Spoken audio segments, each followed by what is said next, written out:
Okay guys, we're back at the garage working on the 1911 Franklin. Let's get started.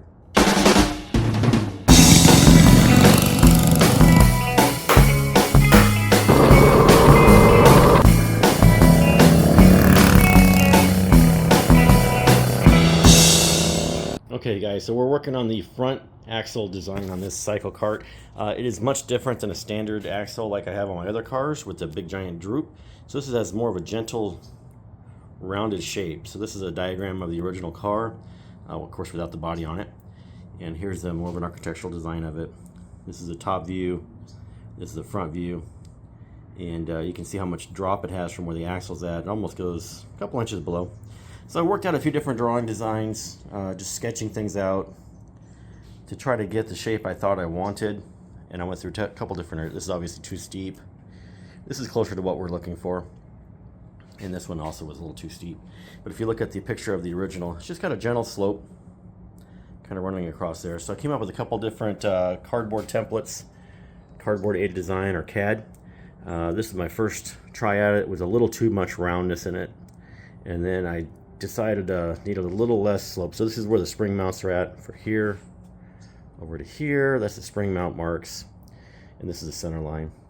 And I ended up using, I got this aluminum yardstick, I guess you would call it, and it bends real nice to create that curve. So I just kind of lined it up where I thought the spindles were going to be over here, where I thought the bottom was going to be, and just made an arc with that part, or that tool, and that worked out pretty good. So I went yesterday to Dennis Thomas's shop in Phoenix here and bent this 1.5" medium wall tubing. So it looks like there's a little bit of warp in it, and that's once I cut the ends off, this actually lays out pretty flat. So you can see how much arch I've got there. I can put this up next to it, and we'll take a minute and show you how I did that. So a little field trip at the CycleKart workshop. I've got my 1.5" medium wall tubing in this nifty bender that Dennis has let me use, and here's my cardboard template, cardboard aided design. So we're going to roll this through here a bunch of times and see what happens. I've been running this thing through the machine a few times, and you see it's got a curve on it already. What this does, it's got, you know, 2 rollers on the bottom, 2 rollers on the top. This one puts pressure on the top roller, pushing it down. And this big giant wheel, like a big sailboat or something, you twist this and it rolls it through. And it puts a little curve in the middle. So we're getting there slowly but surely. It's taking a while. It takes a bit of effort, but we're going to get there. Okay, so I've been rolling on this thing for about 20 or 30 minutes now. You can see how much shape is in there now. And I've got my template here. We're getting really close. So you can see it's almost there. A little bit more to do to get enough arch in there, but it's really coming along. So this is just taking a lot of muscle. Just tightening this bolt down and then running that big old wheel back and forth. So making progress. Okay, so after going through this machine several times, I think we pretty much got it. That matches up pretty good with the cardboard. See that right there? Actually, mark it, there's a center here. You can see that's pretty close. So pretty good for what we're doing here. So that'll work for CycleKarts. If this is a precision operation, we wouldn't be approaching like this, but it's a CycleKart. So yeah, so let's moving on. Okay, before we get started putting stuff together, I thought I'd show you the haul I got from Renegade CycleKarts. So because I'm doing something a little different, I ordered my spindles without the arms attached, because my arms are, I might be putting them up or down. I'm not sure exactly where I'm going to put them in relation to the spindle. So anyway, so I decided to order them without these welded on. I'll do that myself. These are for the swing arm. These are basically this part without the spindle bolted onto or welded onto it.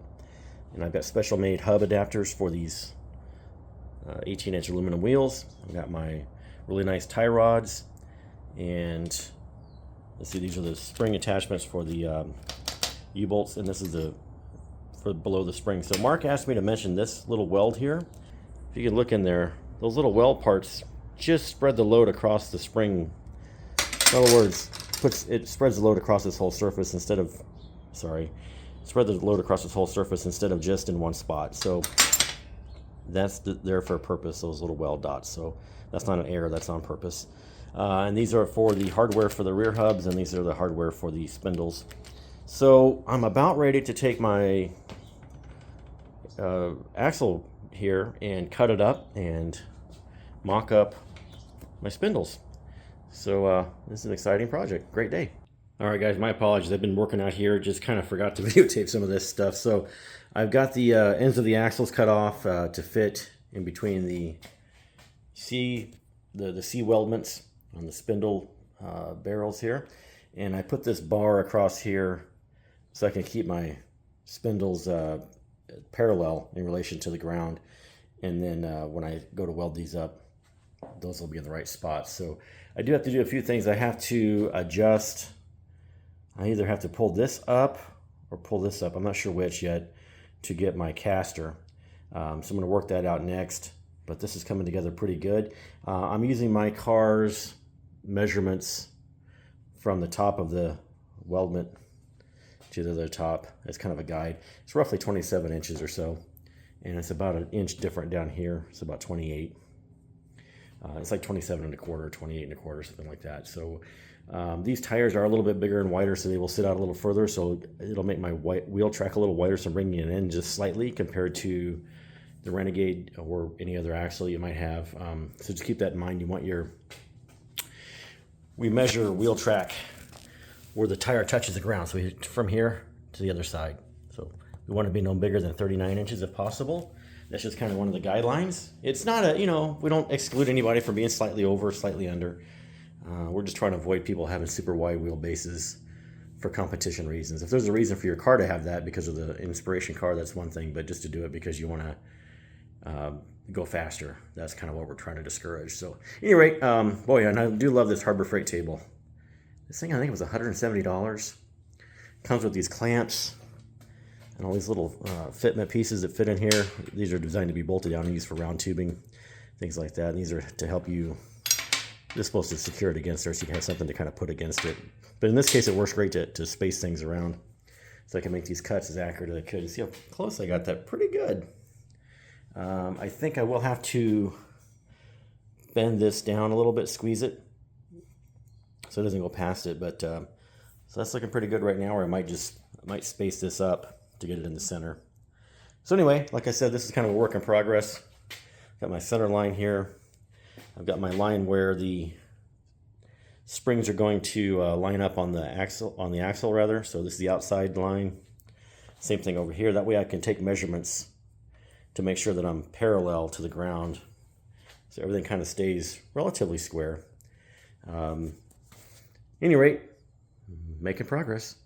Okay, so I think I've got it pretty well set up. I discovered when I measured the caster on mine that there's about a ½ inch difference from the top to the bottom when this is parallel to the ground. This kicks back a ½ inch, or the bottom kicks out a ½ inch. In this case, I'm doing the bottom just because that's where I can set this little spacer. That's a ½ inch spacer. And so that gives me my 6 to 7 degrees of caster. Did that on both sides. I've made sure my spindles are parallel to the ground. And I've got it centered here. I measured this distance from there to the bottom here, and it's equal on both sides. I've got it secured on this welding table, so I'm about ready to put some tacks on this side. And we'll flip it over and tack the other side, make sure it all lines up and looks right. And yeah, this is coming together. Okay, so that went pretty well. This front axle turned out really well. So I've got my caster built into it. You can see this bottom of it is off the table, so it tilts backwards, right, toward the back of the car. I cleaned up a little bit of the weld splatter on here, but these welds actually turned out pretty good. I got kind of preheated it with my little butane torch. When I pounded down, one side was a little bit, so one side was about I don't know, maybe less than a ¼ inch tall. So I heated it up and pounded it down to where it's flat on the edge there. I'll turn it over there. I think it's still pretty warm, so. Yeah, this is the side that I pounded down, so I just wanted to get it to a little flatter toward the edge. And that worked out pretty good. So next up, I will have to build a little bracket for here so I can take this round tube and attach it to a flat spring, which is on the table over here. So some stuff in the way. So right onto there. So that'll be the next thing. But for right now, I think we're going to call this done. This CAD method of cardboard aided design worked pretty well. And this Harbor Freight table came in real handy to get all this secured in place. I would have been struggling, I think, on my regular workbench to make this work.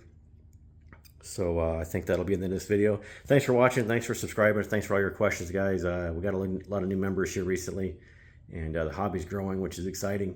But if you guys have any questions about cycle karting, please let me know. Of course, we have video series on what a cycle kart is and all that stuff for new guys. Check out Huntsville Grand Prix on the internet, and also our Facebook page, CycleKarts North America, or our local page, Arizona Cycle Karts. Thanks for watching, and get out in the garage and build something cool.